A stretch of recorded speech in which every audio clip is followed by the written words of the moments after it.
Tuesday, robbing someone.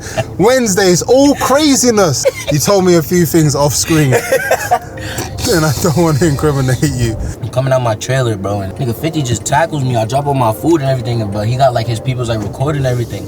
If shit doesn't go well, this is the demise of your relationship. Either eat pum pum for $1 million.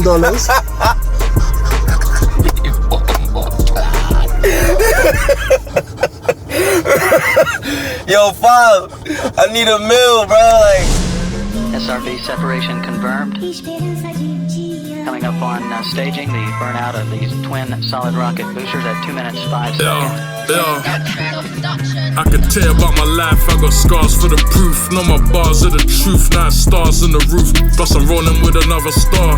If you ever saw the service in a double R, I could've bought another car. Reasoning with Lizzie, yeah, I talk to my money. I'll be running to the bands, they just walk to the money. You can't talk to me funny, never. She gave me brains in the roller, that's what I call thoughts in the Culli. Okay.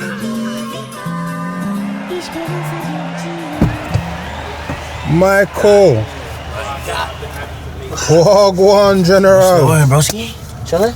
Yeah, man, not too bad. This shit is too hard.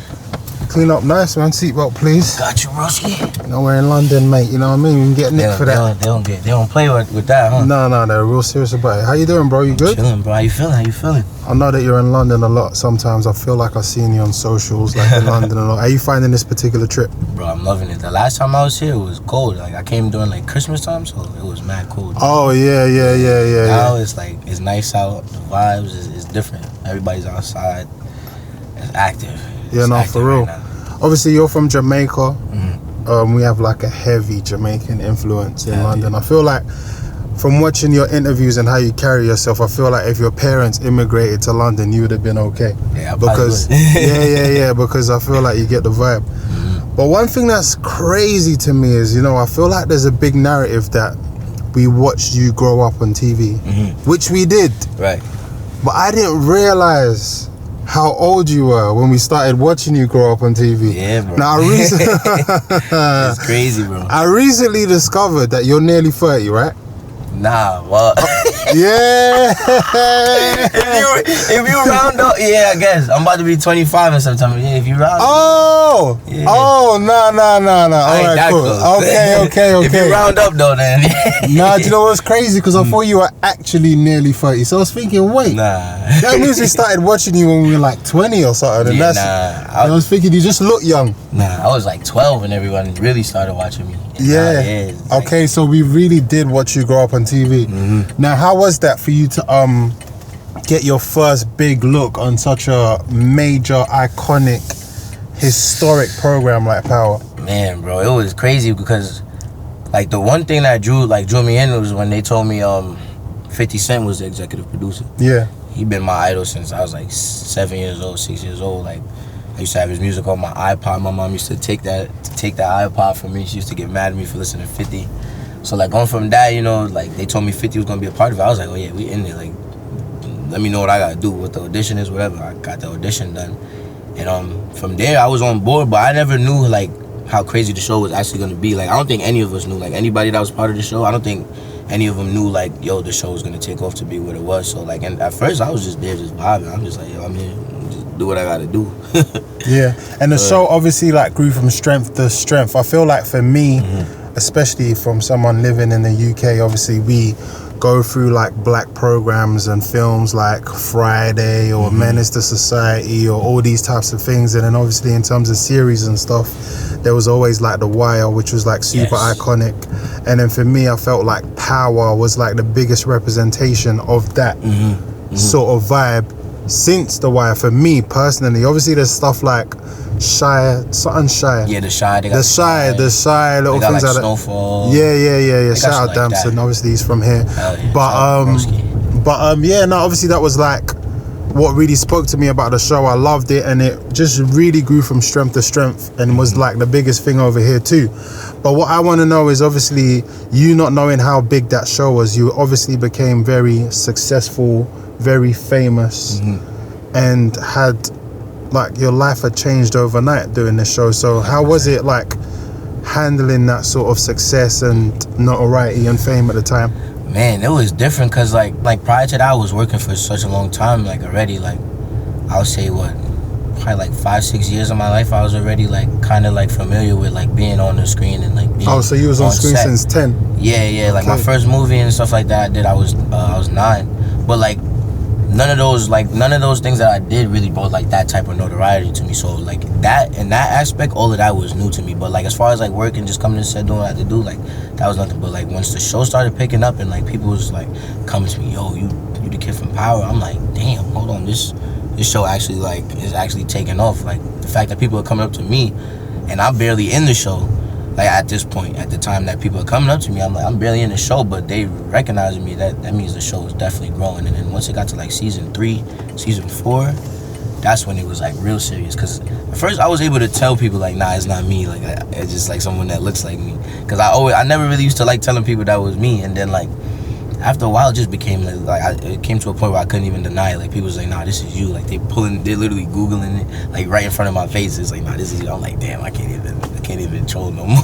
Yeah, no, 100%. But obviously, you were homeschooled your whole life because your mom's like a teacher and stuff. And obviously, you kind of decided, I suppose, that this was your path in life anyway. But I mean, like being that kid, being 15 and really touching that first bag, where you're like, oh shit, like this is like a real job. Do you know what I'm trying to say? Like, how was it? How were you able to kind of determine the sort of person you were gonna be now that you'd attained that level of success? And what kind of difficulties or learning curves did you have to make? You know what I'm trying to say? Yeah. Like when you first got your first bag, what did you decide to do? Did you just buy a car? Did you buy a chain? Like, do you know what I'm saying? I was 18 when I first really like learned how much money like I was making like during me working, because my mom, she really had everything tucked away from me for a minute until I was really, I guess, old enough to understand like the importance of the dollar, to respect the dollar for real, like as a young kid you got money coming in, it's probably like it's like nothing to just buy whatever you want. But my mom was like, she put that all to the side for me for when I was old enough to really understand. And I'm thankful for that, because at that point, by the time I was 18, I kind of knew like, all right, boom, like I got this I could play with, I could buy this and that with, whatever, and then still have this, for like serious money. So I feel like the first thing I did buy, like probably was my car, my first car that I ever bought. Yeah, I'll probably say that. GLE 43. Yeah, that was probably like one of my first big purchases for sure. Then I got into like getting watches and stuff like that. But I would say my car, my first car was definitely my first like big purchase. Because I would say that you've been very successful for like at least the last 10 years. You know what I'm saying? And then obviously through like the stories that Omari's told as well in public, I feel like everybody understands that, well, the first couple of series is maybe everybody wasn't getting the biggest checks, because obviously you guys had to establish what the show is. It wasn't something that was worth 10 billion to start off, for example. So you had to quantify it as the show grew naturally. Do you know what I'm saying? Yeah. And obviously you kind of stayed down, I mean, with the first kind of Power coming to an end. I suppose that the cast and the people that worked on it, I feel like there must have been obviously so much more existing chemistry that the show had to continue. Oh yeah. Now, in terms of like you had worked closely with Omari for many years. I'm pretty sure you saw him as a big brother, or might still do. Yeah, but you have a great relationship with 50 Cent and stuff like that. When you see them when Omari's kind of come out there and said a few things that might not show the greatest respect to the effort 50 made to make the show what it was, and the response is like, where do you sit or where do you stand in terms of your idea of what happened? Man, me personally, like I'm a huge advocate of minding your business. Yeah. You know what I'm saying? So, their differences, that's their differences. You know what I'm saying? Like me and 50 have a great relationship. Me and Omari have a great relationship. So, I don't let people's differences, kind of get in between what I feel for a person. You know what I'm saying? Like if they went through that, that's what they went through. And if me and 50 or me and Omari had differences, then that's how I would, gauge me in their relationship. But me personally, like, I just stay out of it. I'm just, I observe everything and just, let it be what it is. You know what I'm saying? They you know, they grown me at the end of the day. I'm sure they, you know, they spoke about it. I'm sure they, you know, shared words with each other and probably got to, you know, an agreement or an understanding. So, you know, that's what it is. But me, I just mind my business. I feel like that's the best thing you could possibly do, especially now this day and age. No, for sure. That's a mature way to answer that, and I respect that fully.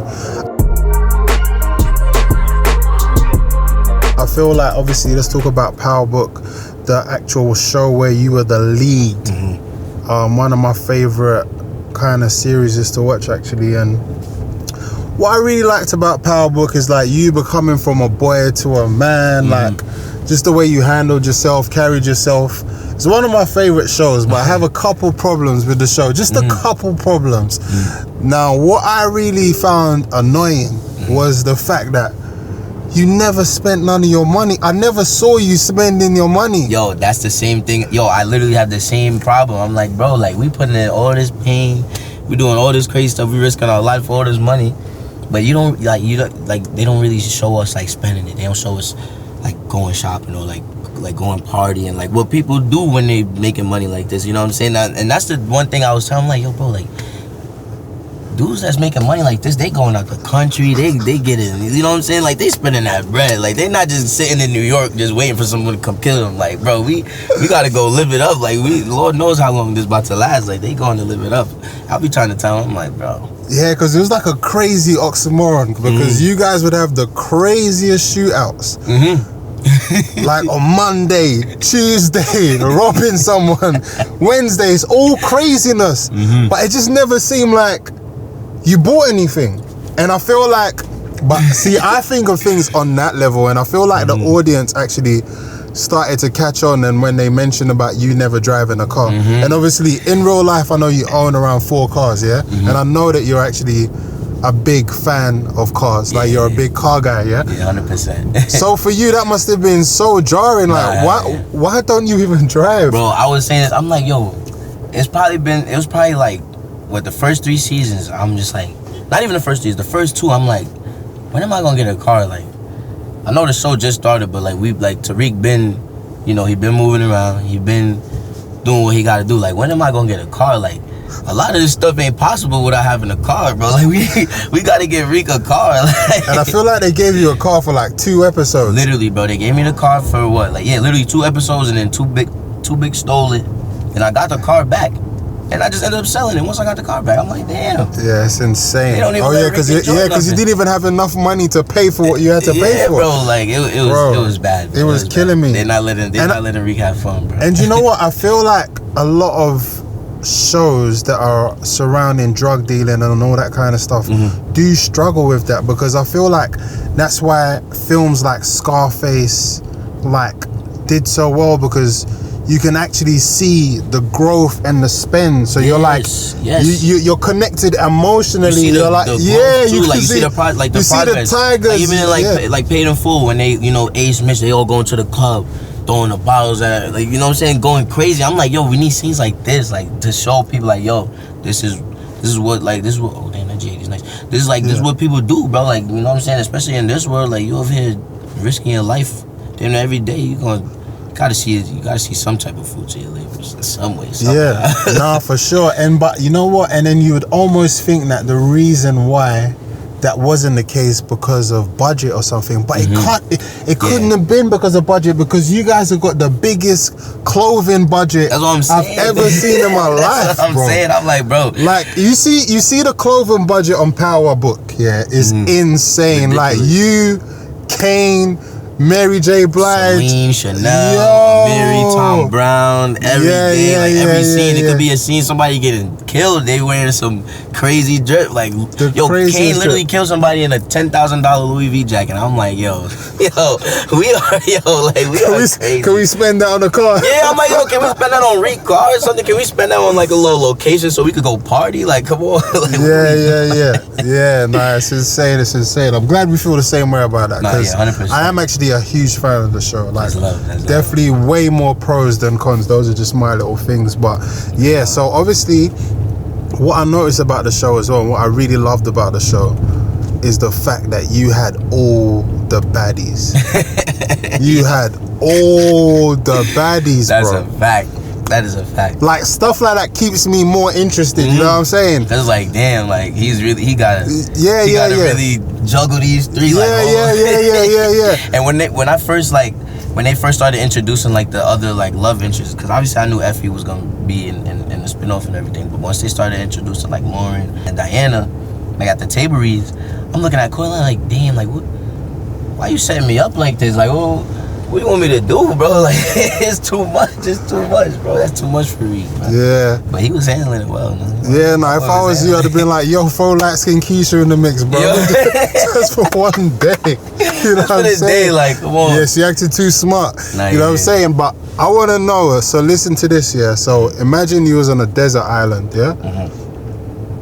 And you had to take, in real life, you had to take one of your love interests from Power to the desert island. You had to. You had to. Who would it be? I gotta go with Alex. I gotta go with Effie. Yeah. Effie? Yeah, that's really? That's the homie right there. Cause like, she's literally like the homie. Like, you know what I'm saying? Like, she's one of, like, you could just kick it with her.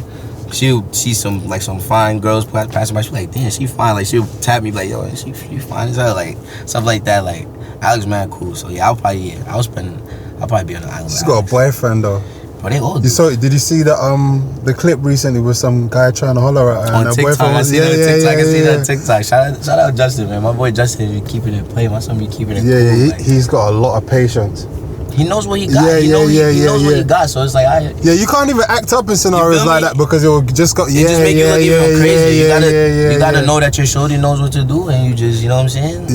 Let her take control, cause she not going, step too out of bounds, make you look crazy. Yeah, no. But once you start trying to like interject, do so crazy, that's when you look like alright, come on, bro, you like chill, bro.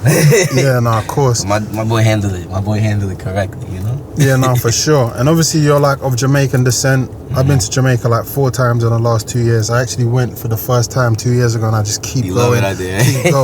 Keep going. What's your favorite place out there? Like, what's your favorite spot? It's hard. Like, well, I like to eat at the Pork Pit in Montego Bay. You talking about Pork Pit? It's like a restaurant. It's called Pork Pit? Yeah. Damn, I never even been. I'm slacking. Yeah, I like Rick's Cafe, obviously, in the grill. You been to Scotchies? Yeah, I've been to Scotchies. Scotchies cool. Scotchies is cool. It's cool. Yeah. It's cool. It's a bit gentrified now for me. It is, Yeah, low a lot key. of the tourists go there. Yeah. There's another spot in Ocho Rios called Jerk Center. Okay. If you haven't been there yet, next time you go, they got some proper food. Yeah. And I'm gonna check it out. And I know you got like a restaurant in Kingston, right? Nah, I had one. But okay. The thing is about that is like, to have a restaurant, bro, you gotta actually be like real super hands-on, bro. Like, I really realized that. Like, you gotta be hands-on. Yeah, it's definitely hard work. Like, you gotta be there, hands-on. And it's not like it's just a lounge. Like, it's also a restaurant too. So like, when you're dealing with food, like, it's not a game. Like, you know what I'm saying? People gotta enjoy the food. So like, the food and all that shit, like, it wasn't really the issue. It's just like me not being able to be there all the time and kind of like be in control of everything. It kind of was just like, alright, like, it makes sense to have this here, but then, like, does it really make the most sense? Like, it wasn't like a bad, like, you know what I'm saying, but it wasn't anything where it's like, alright, I'll go do this and that just to, to keep it up and running. Like, I feel like I could put my money elsewhere and just have a different type of investment. But it was fun though. Sometimes it's worth a try just to know. At least you know that you did it once. You know what I mean? Yeah. I saw you was in True Flavors that over there in South London. Nah, yeah. So right now in East London. East London, okay. Yeah, I wanna make you try some East London jerk real quick. Alright, bet.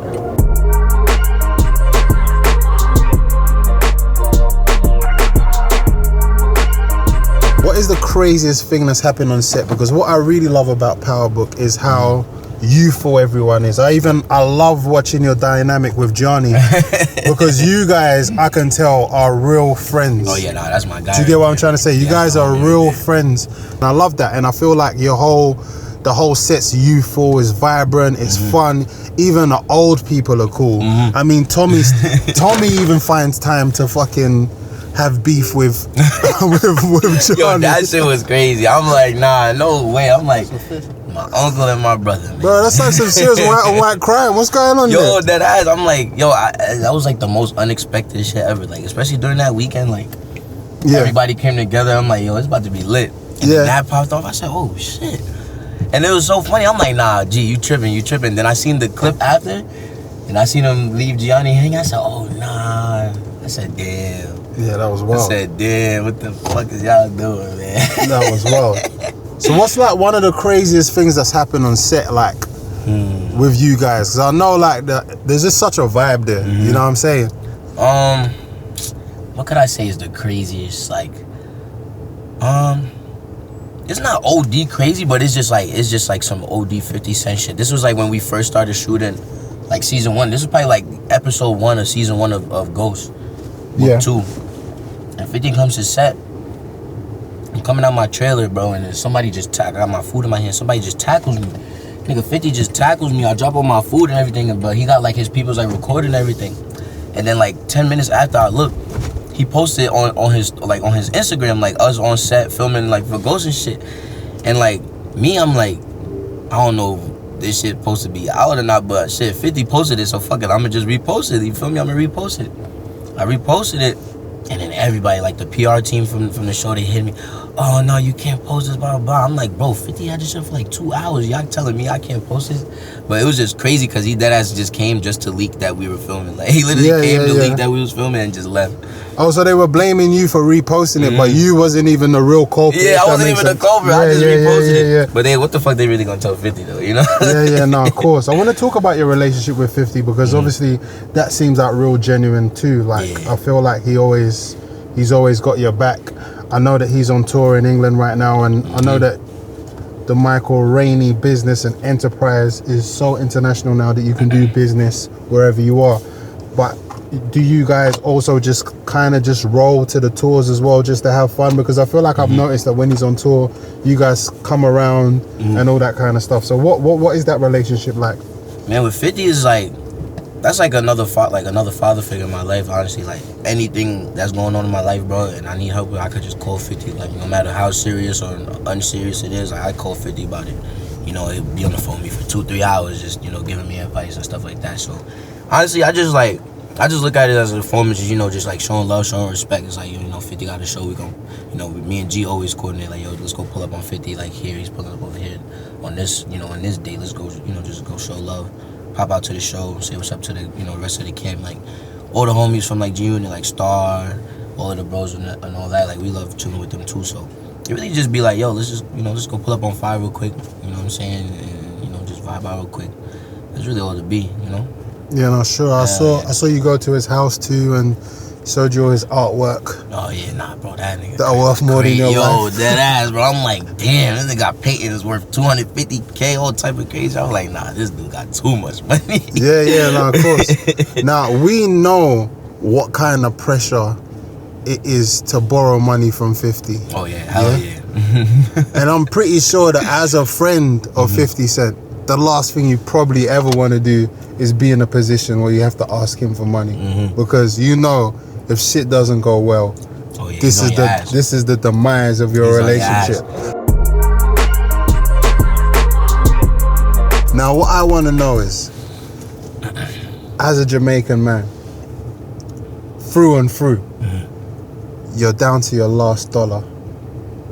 Now the bailiffs, we call them bailiffs, like people that want to come get your money if you're in debt and shit like that. They come into your house. Damn. They come into your house. Down to the nitty gritty. Yeah. But you still got all your shit. But you've only got $1 left, right? And you gotta pay them a certain amount tomorrow for them to leave you alone for good. Yeah. You know you got future work coming up, right? So you need $1 million. Yeah. Ooh. As a Jamaican man, you got two options on the table. You can either eat pum pum for $1 million.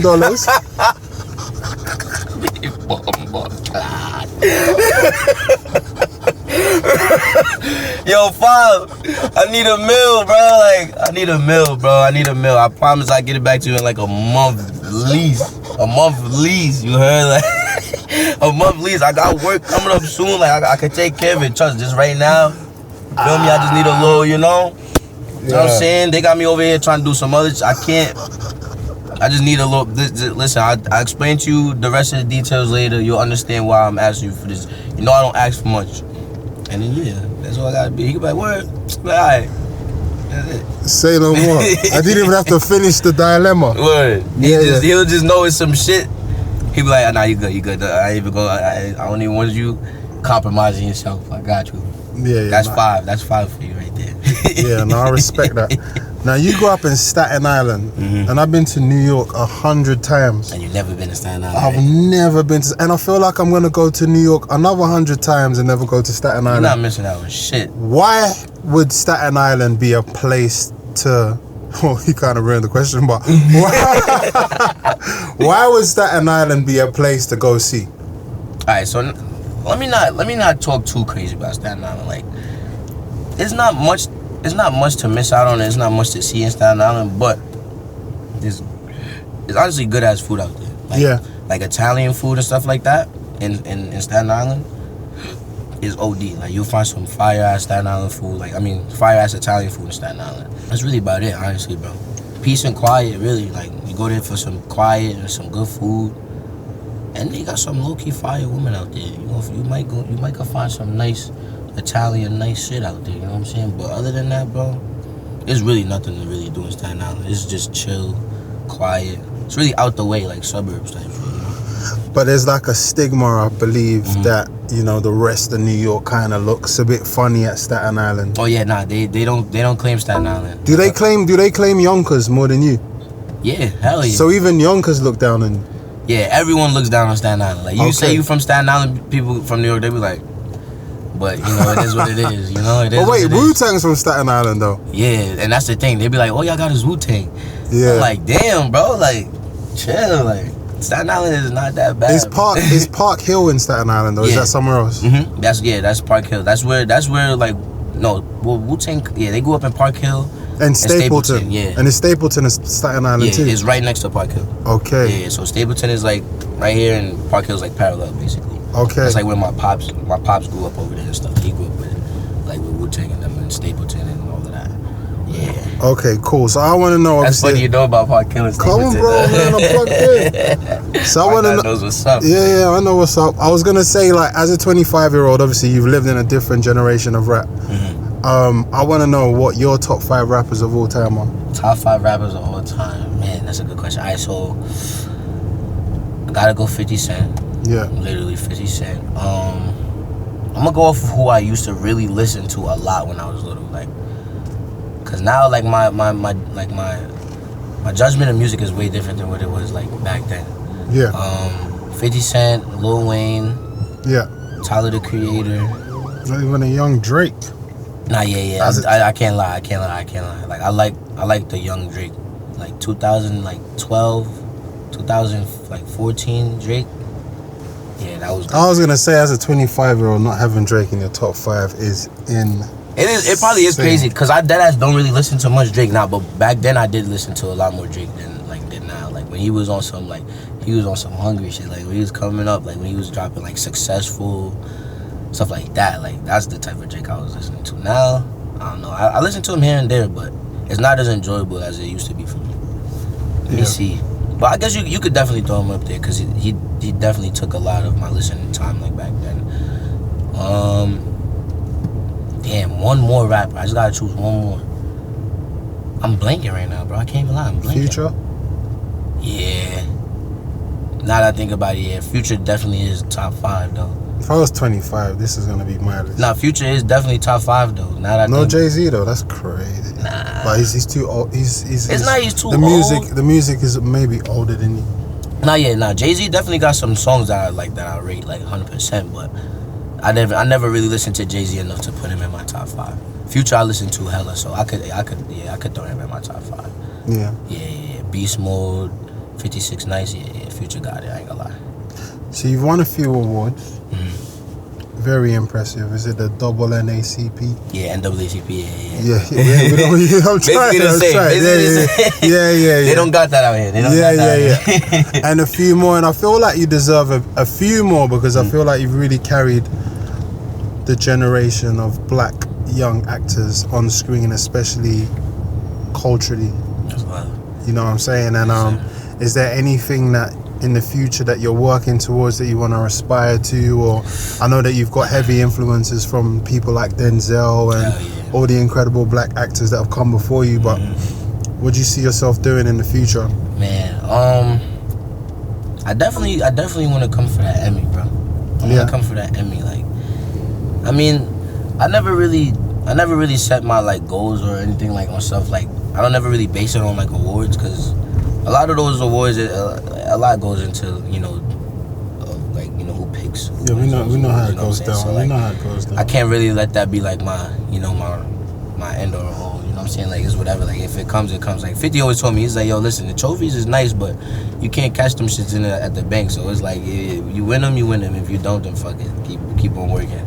So me personally, is like, I just want to keep working and just keep elevating and, like, just challenging myself, bro. Just challenging myself to, step into, like, just different, out of my comfort zone, just step out of my comfort zone and just try new shit and just be okay with being uncomfortable. Because, like, being in power for such a long time, bro, honestly, like, I'm not even gonna lie, like, it's easy to get comfortable in a situation like that. Because when you think about it, it's like, I've been working on this show for, 12 years now.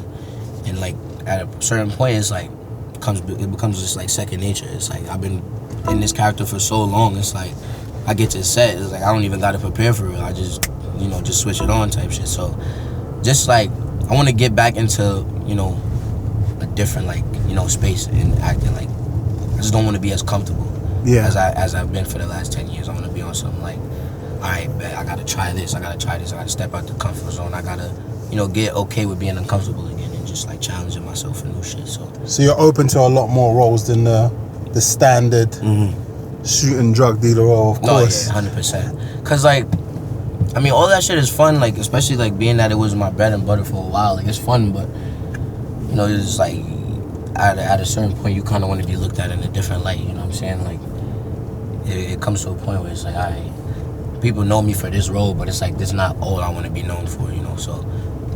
You gotta challenge yourself and really step into, different shit. So what's the term that they use when typecast? Not typecast, I know that one.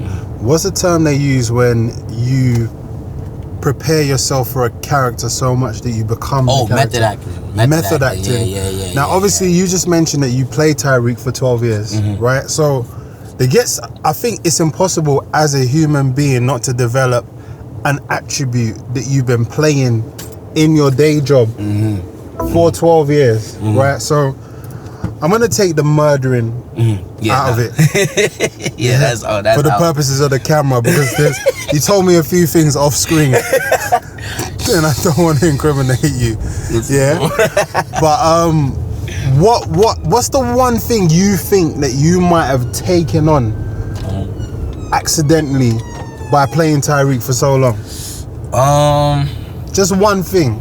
I would say, I'm gonna say two things because it's pretty important. I would say, like my observation of people has like it just grew. Like, it's just like, it's crazy. Like, compared to before to like now, like my observation of just people, like rooms that I'm in, is crazy. That, and also like, I'm big on vengeance now. Like, if you do some weird shit to me, like, I gotta make you feel that shit. Like, I gotta make you feel that shit. I gotta either make you regret you doing that weird shit to me, or I just gotta make you feel exactly how I felt. Yeah, you gotta make them feel you. Yeah, you know what I'm saying? Like, I can't just let you get away with doing some weird shit to me no more. So I feel like, that's something I took from Tariq, which isn't too bad, but probably no. The second one's actually quite bad, and it probably doesn't help you being friends with 50 too, because that's just gonna amplify that emotion. I'm a core believer in that thing, but as I've grown older, I've kind of let that shit go. I realize it makes me more annoyed as a human than I need to be. It makes you more worried about what you don't need to be worried about. It's like, because most of the time some shit you could just look at it and be like, all right, you did some bullshit, whatever, I'll just move on and just live my life. But when you think about it, you imagine whatever somebody did to you, and it's just like playing on your mind all the time. Like, that shit could definitely alter your whole like thought process, and it don't even gotta have anything to do with the person. It could just be on some like day-to-day life shit. It's just like something's on your mind that's bothering you, it's gonna affect how you think. So that is definitely a fact. Gotta learn how to let shit go. Yeah, 100. Gotta learn how to let shit go. That's a fact. For sure.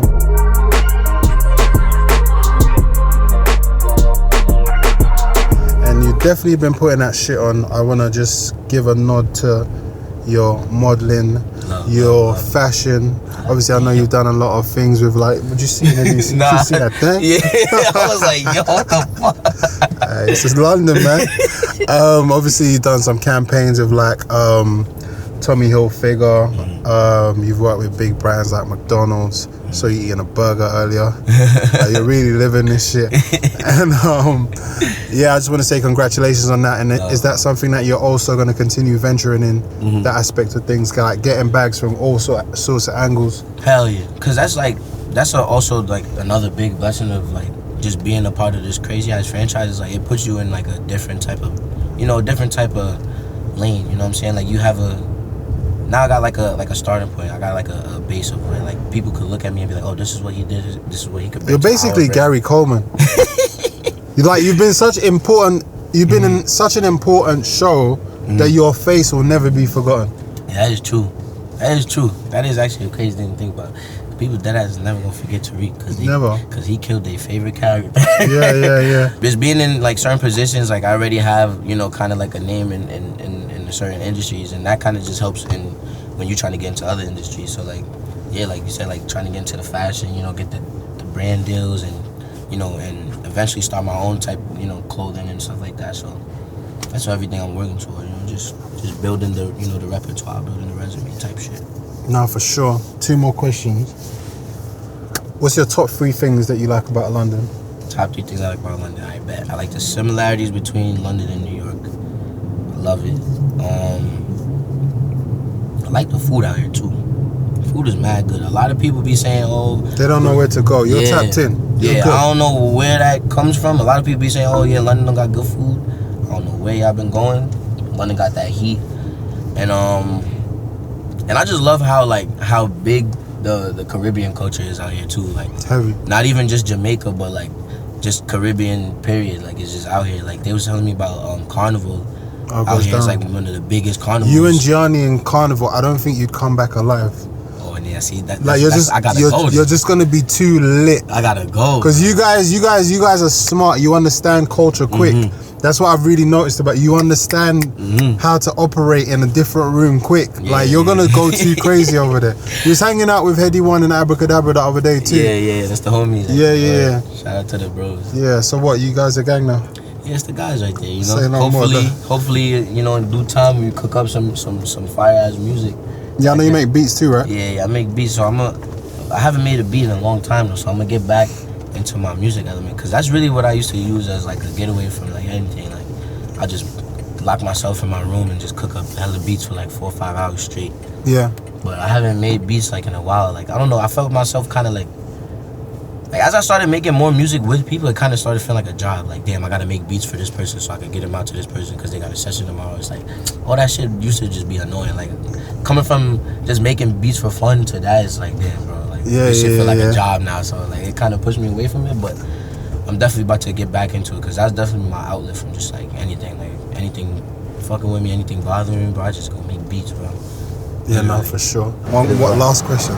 For real though, you lived in New York all your life. You never eat the boom boom? Yeah, bro. Oh my God. Listen, bro, like as a you know what I'm saying, you gotta just stay true. I feel you. Once I become like 30, 35, I get a wife. And then she deserve every single thing on the planet. Then yeah. Say Until no more. then, it's like. Say no more. Which I be is long, bro. Like, it's long. That $1 million question. Yo, that answer. It was crazy. That shit is too. But he said, "Yo, I did not think he was gonna say that."